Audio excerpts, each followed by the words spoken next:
मैं योगी आदित्यनाथ जी इनको विनती करता हूं कि सबको आशीर्वाद दें।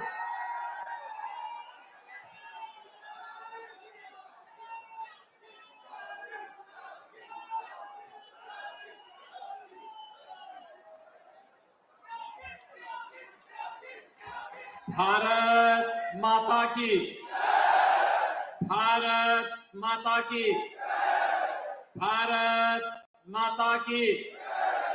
वंदे वंदे वंदे। छत्रपति शिवाजी महाराज की, छत्रपति शिवाजी महाराज की। बाबा साहब डॉक्टर भीमराव अंबेडकर जी की, बाबा साहब भीमराव अंबेडकर जी की। नमः पार्वती पतिये हर हर।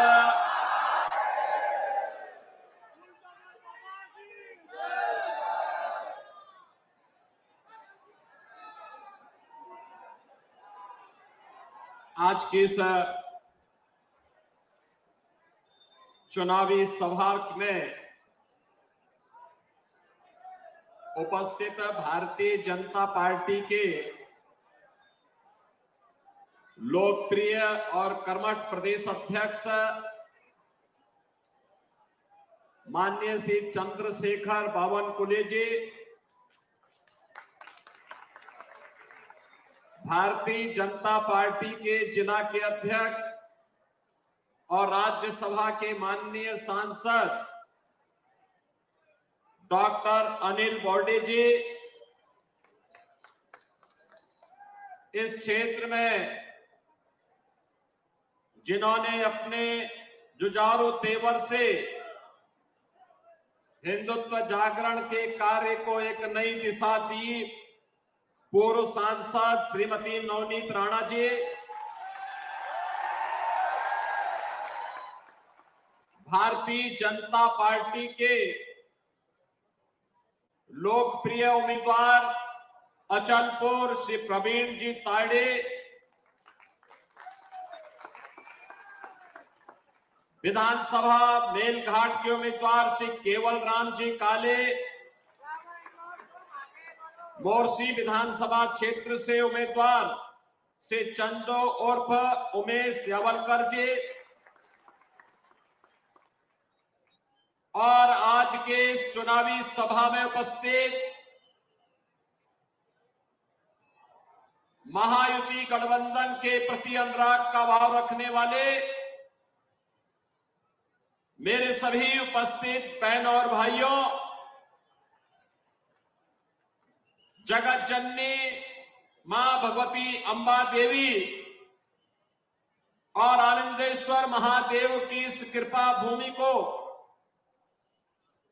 कोटि कोटि नमन करते हुए आप सबका मैं हृदय से अभिनंदन करता हूं, स्वागत करता हूं।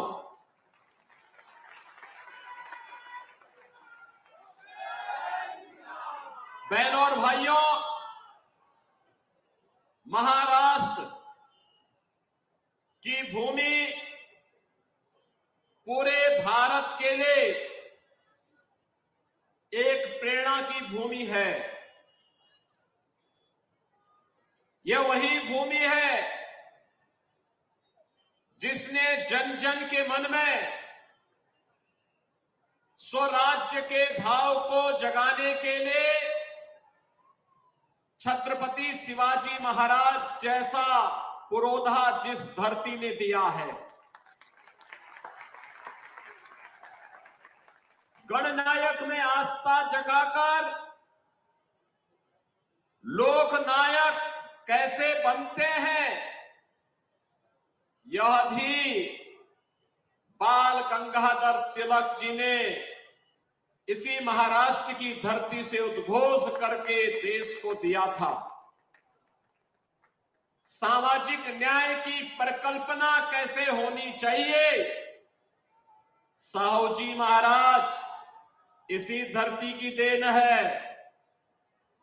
एक राष्ट्र की परिकल्पना को साकार कैसे करना है, पेशवा बाजीराव ने अटक से कटक तक पूरे भारत को ये करके दिखाया है। किसी महान क्रांति को स्वाधीनता का एक अभियान बता करके प्रथम स्वातंत्र समर का रूप देने का कार्य अगर किसी ने किया है तो वीर सावरकर ने इसी धरती से किया था। और पूरे देश में एक विधान हो, सब समान हो, यह भाव जागृत करने का कार्य भी इसी पावन धरा से बाबा साहब डॉक्टर भीमराव अंबेडकर ने दिया था। भारत के अंदर कैसा इंफ्रास्ट्रक्चर चाहिए नए भारत को, यह भाव भी आज के भारत सरकार के रोड ट्रांसपोर्ट मिनिस्टर के रूप में श्री नितिन गडकरी जी ने पूरे भारत को दिया है। और हिंदू संगठन का कार्य कैसे होना चाहिए, इसी महाराष्ट्र की धरती में, नागपुर की धरती ने राष्ट्रीय स्वयंसेवक संघ जैसा दुनिया का सबसे बड़ा सामाजिक संगठन भी दिया है। और इसीलिए महाराष्ट्र भारत की प्रेरणा स्थली है। और इसलिए इस धरती को कोटि कोटि नमन करते हुए मैं आप सबका हृदय से अभिनंदन करता हूं। बहनों और भाइयों, विधानसभा के चुनाव चल रहे हैं। महाराष्ट्र और झारखंड के अंदर वर्तमान में चुनाव चल रहे हैं। हरियाणा के चुनाव संपन्न हो गए हैं। हरियाणा के बारे में लोग क्या बोलते थे? कहते थे कि कांग्रेस के नेतृत्व का इंडी गठबंधन जीत जाएगा। परिणाम आए तो भारतीय जनता पार्टी 2/3 बहुमत से विजयी बनकर के वहां सरकार बना चुकी है।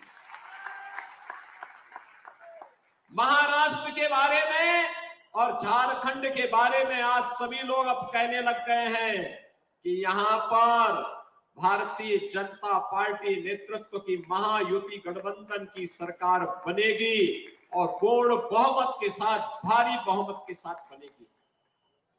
क्योंकि जनता जनार्दन ने लोकसभा चुनाव में जो कहीं भी खामी रह गई थी उसको सुधारने का संकल्प ले लिया। जिसने भी अमरावती के लोकसभा चुनाव के परिणाम को देखा और उसके बाद घटित घटनाओं को अपनी आंखों से देखा है, महसूस किया है, वह सपने में भी फिर से उस प्रकार की गलती नहीं करेगा। सपने में भी उस प्रकार की गलती नहीं करेगा। बहनों और भाइयों, ये दो बड़े गठबंधन के बीच में ये चुनावी समर है। एक और मोदी जी के नेतृत्व में एक भारत श्रेष्ठ भारत बनाने के भारतीय जनता पार्टी गठबंधन का महायुति गठबंधन महाराष्ट्र के अंदर चुनावी समर में आपके सामने है। और दूसरी तरफ राष्ट्र की अस्मिता के साथ खिलवाड़ करने वाले महाराष्ट्र को लव जिहाद, लैंड जिहाद और तेल कार्ड जिहाद का एक नया अड्डा बनाने वाला महा अनाड़ी गठबंधन आपके सामने है। और इसीलिए बहनों भाइयों, मैं आप सबसे कहने के लिए आया हूं कि जो महाराष्ट्र हम सब के लिए प्रेरणा भूमि रहा है, पूरे भारतवासियों के लिए प्रेरणा भूमि रहा है, उस महाराष्ट्र को फिर से प्रयोगशाला नहीं बनने देना चाहिए। वह महाराष्ट्र प्रयोगशाला बार बार नहीं बनेगा। एक गलती 1946 में देश ने कांग्रेस के हाथों की है, जब अपने स्वार्थ के लिए मुस्लिम लीग जैसे संगठनों के साथ समझौता करके इस देश का विभाजन कांग्रेस ने करवाया था। बहनों और भाइयों, आज जब मैं आपके बीच में आया हूं, मैं लगातार 3 दिन से कांग्रेस के अध्यक्ष खड़गे जी की बात को देख करके वे मुझ पे बहुत नाराज हो रहे हैं। वे लाल पीले बनने जा रहे हैं मेरे मुझ पर कि मैं इस प्रकार की भाषा का प्रयोग क्यों कर रहा हूं। खड़गे जी, मैं एक योगी हूं और एक योगी के लिए देश पहले होता है।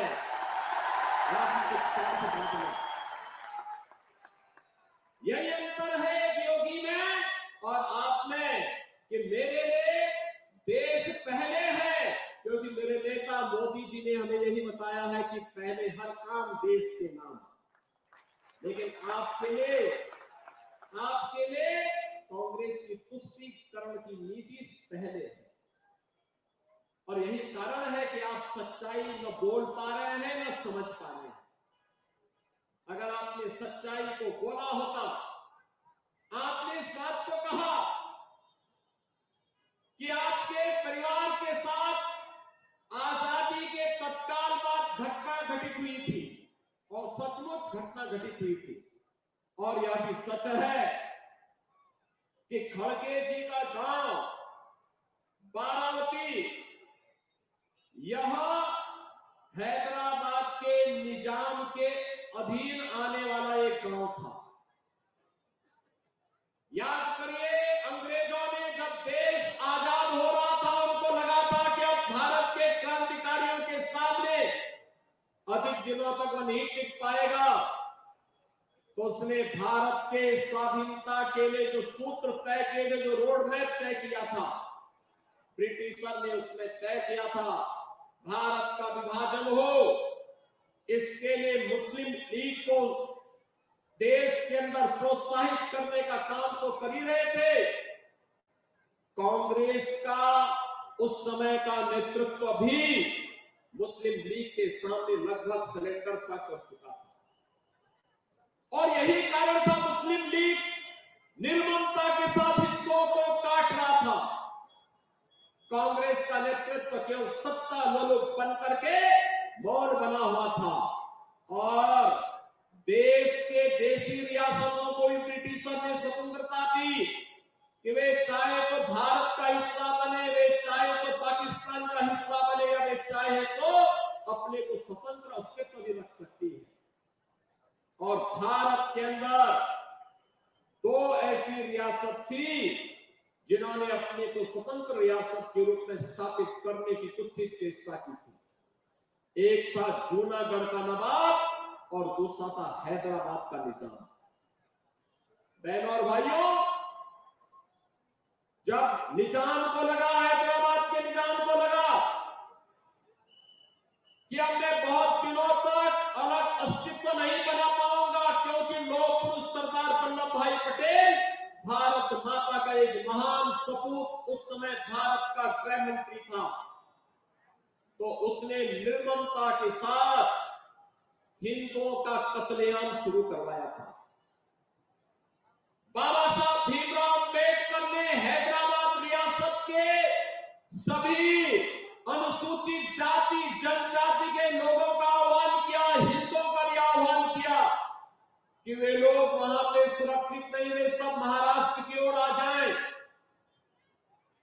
लेकिन उसी में हैदराबाद रियासत के अधीन बारावती गांव भी जलाया गया था, जो श्री मल्लिकार्जुन खड़गे जी का गांव था, जिसमें इनकी माता जी, इनकी चाची और इनकी बहन भी उस निजाम के रजाकारों के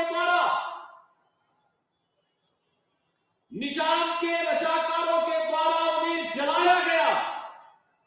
खड़गे जी सच्चाई को नहीं बोलना चाहते, क्योंकि उन्हें लगता है कि निजाम पे आरोप लगाऊंगा तो मुस्लिम वोट खिसक जाएगा।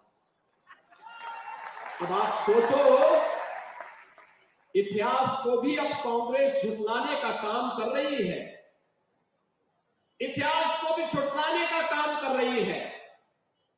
जिस निजाम के रजाकारों ने निर्ममता के साथ हिंदुओं का कत्लेआम किया था हैदराबाद के अंदर, हैदराबाद रियासत के अंदर गांव के गांव चलाए गए थे, उस सच्चाई को खड़गे जी आज स्वीकार नहीं करना चाहते। वोट बैंक की खातिर अपने परिवार के बलिदान को भूल गए हैं। इनके लिए सत्ता महत्वपूर्ण है, देश महत्वपूर्ण नहीं। और इसीलिए बहनों और भाइयों में कहता हूं, इन निजाम का दुस्साहस इसलिए हुआ था, ये जूनागढ़ का नवाब इसलिए हैकड़ी दिखा रहा था। लोकसभा चुनाव में आपकी इस लोकसभा क्षेत्र में जो तांडव हो रहा था, इसलिए हो रहा था क्योंकि आप बटे थे।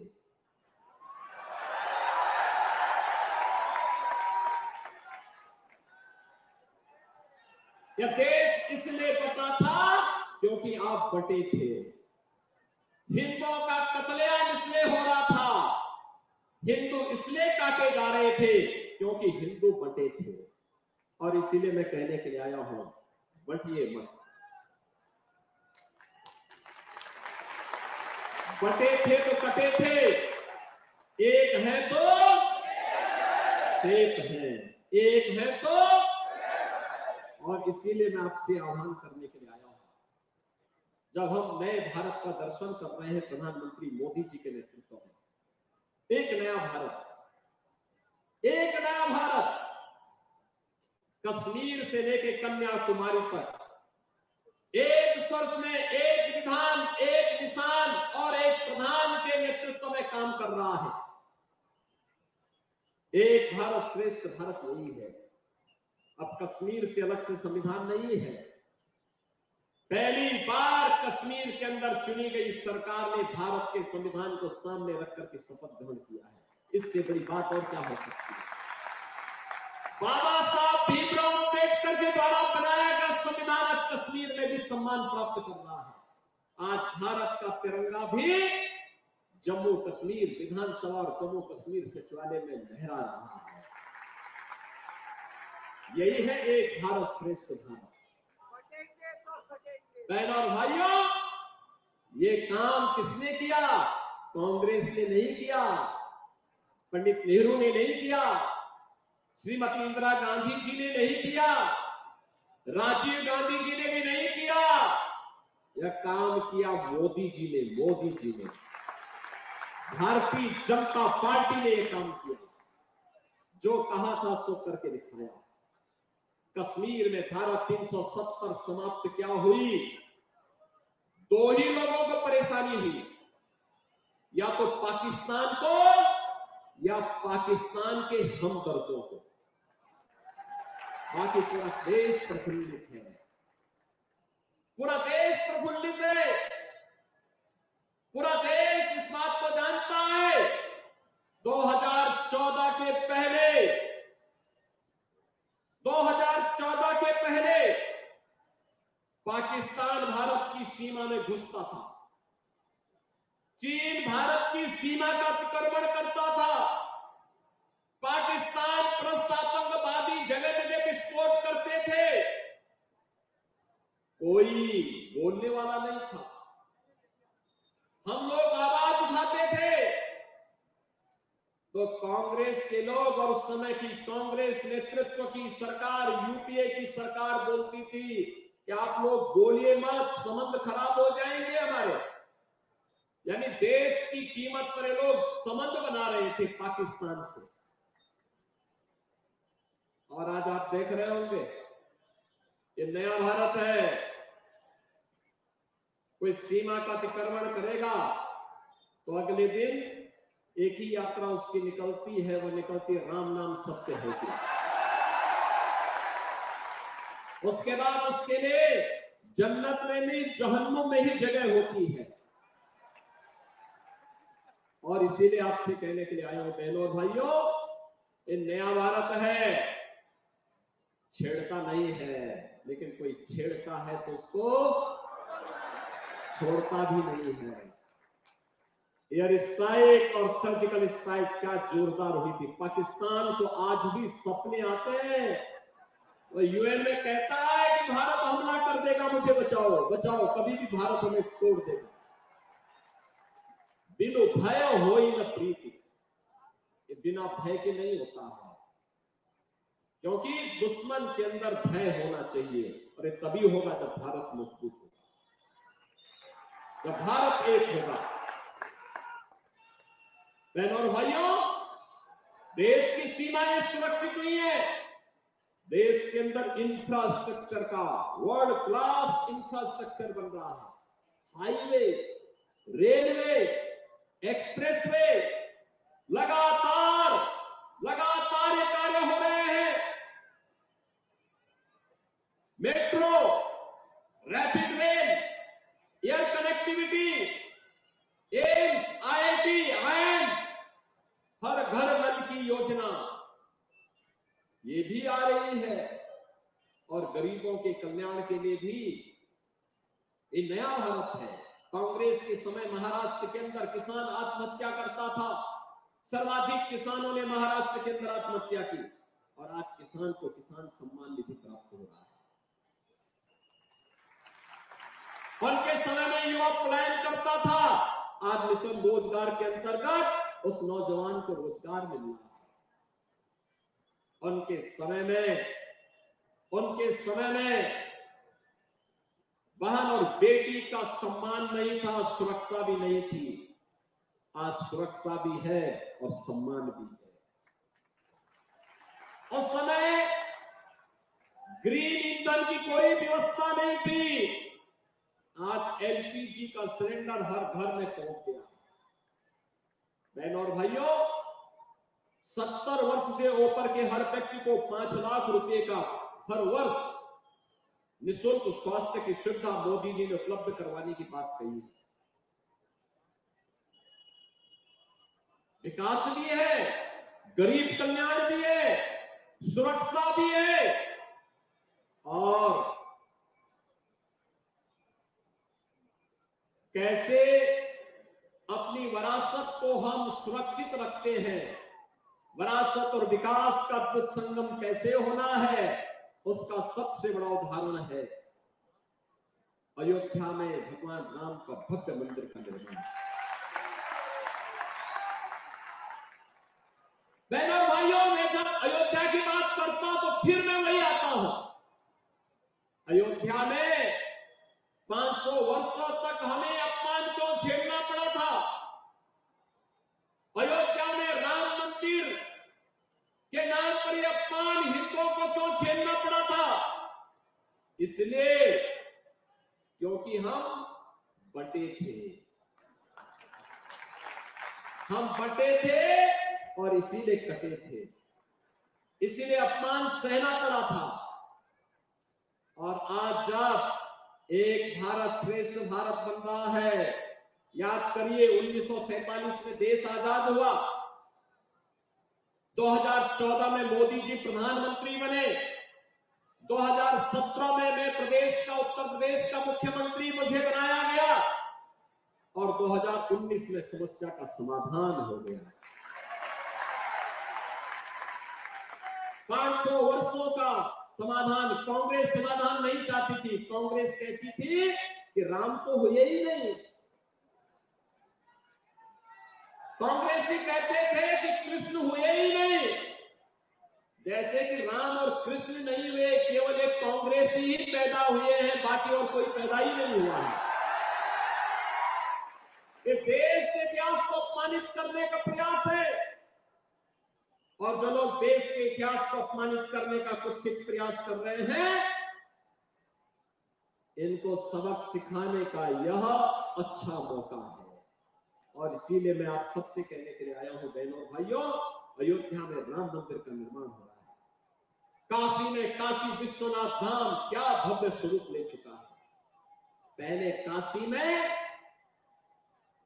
मात्र 15 से 20 श्रद्धालु मात्र वहां दर्शन कर पाते थे एक साथ, और आज मोदी जी के नेतृत्व में जो कार्य हुआ है, 50,000 श्रद्धालु एक साथ एक समय दर्शन कर सकता है। 50,000, जहां 50 लोग इकट्ठा नहीं हो पाते थे, आज 50,000 लोग एक साथ दर्शन कर सकते हैं। ये नया भारत है। बहनों और भाइयों, ये नया भारत सबका साथ और सबके विकास के भाव से तो काम करता ही है, सबकी सुरक्षा और सबकी समृद्धि की गारंटी भी देता है। और इसीलिए मैं आज आपके पास आया हूं आपसे कहने के लिए कि लोकसभा चुनाव की गलती नहीं होनी है। सहमत है ना? सहमत है ना? फिर से यहां पे याद रखना, जब भी बटेंगे तो गणपति पूजा पे हमला होगा। जब भी बटेंगे लव जिहाद और लैंड जिहाद के नाम पर यहां की जमीनों पर भी कब्जा होगा, बेटी की सुरक्षा भी खतरे में पड़ेगी। जब भी बटे होंगे तो ये गुंडे कालनेमी बन करके अलग अलग रूपों में जाकर के गुमराह करने का प्रयास करेंगे। जो भी होना है आर पार होना है।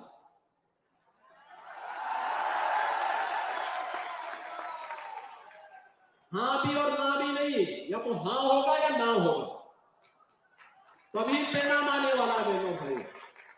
और इसीलिए मैं कहने के लिए आया हूं, देखो आज यूपी में कोई लव जिहाद नहीं है, लैंड जिहाद भी नहीं है। पहले से ही घोषणा कर दी गई है कि बेटी की सुरक्षा पे किसी ने खतरा पैदा किया, गरीब की जमीन पर और सरकारी जमीन पर कब्जा किया, तो समझो यमराज उसका टिकट काटने के लिए बैठा होगा।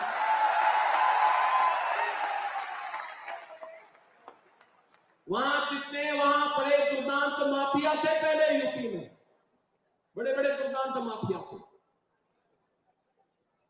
पिछली सरकारें उन्हें प्रश्रय देती थी। एक दुर्दांत माफिया को तो कांग्रेस ने कई महीनों तक अपनी एक राज्य सरकार के अधीन उसको सुरक्षा कवच पहना के रखा, सुप्रीम कोर्ट तक हम लोग लड़ाई लड़े, और आज ये सब जहन्नुम की यात्रा में जा चुके हैं। राम नाम सत्य है, हो गया सत्य। और इसीलिए बहनों और भाइयों मैं आपसे कहने के लिए आया हूं, आप मुझे बताओ, अयोध्या में रामलला विराजमान होने के बाद यहां अचलपुर से कितने लोग अयोध्या धाम दर्शन करने के लिए गए हैं? अभी कम लोग गए हैं। और मैं यहां पर प्रवीण तावड़े जी से और नवनीत राणा जी से कहूंगा, अयोध्या धाम का दर्शन कराने के लिए लेके आइए इन लोगों को। चुनाव के बाद लेकर के आइए, वहां की व्यवस्था हम देख लेंगे, वहां चिंता की बात नहीं। बहनों भाई, आप भी देखेंगे तो आपका मन खुश हो जाएगा। नए भारत का नया अयोध्या, नई अयोध्या, 500 वर्षों के बाद इस अयोध्या के लिए कभी फोन बहाना पड़ता था, आज अयोध्या देश और दुनिया की सुंदरतम नगरी के रूप में पूरी दुनिया को आकर्षित कर रही है। आप भी देखेंगे, नई अयोध्या के दर्शन करेंगे, आपका मन भी प्रफुल्लित होगा कि हमारे प्रभु राम कितने भव्य अयोध्या में आज रह रहे हैं। और इसलिए बहनों और भाइयों, मेरी आप सबसे विनती है, महाराष्ट्र के अंदर विधानसभा के इस चुनाव में आर पार का फैसला लेना है, और आर पार के फैसले में भारतीय जनता पार्टी का महायुति गठबंधन भारी बहुमत से विजयी बने, डबल इंजन की सरकार महाराष्ट्र के अंदर आए। इसके लिए अचलपुर से श्री प्रवीण तावड़े जी को, मेलघाट से केवल राम काले जी को, और मोर्शी से श्री उमेश यावलकर जी को भारी बहुमत से विजयी बना करके इन्हें बना के भेजना। सभी लोग अपना आशीर्वाद देंगे? सभी लोग सहमत हैं? सभी लोग सहमत हैं? इधर सड़क के पार, उधर उस सड़क के पार, इधर सभी लोग सहमत हैं? दोनों हाथ ला करके फिर मेरे साथ बोलेंगे, जहां तक मेरी आवाज जा रही है दोनों हाथ ला करके बोलेंगे, भारत माता की, भारत माता की, भारत माता की, छत्रपति शिवाजी महाराज की, छत्रपति शिवाजी महाराज की जय श्री राम, जय जय श्री राम।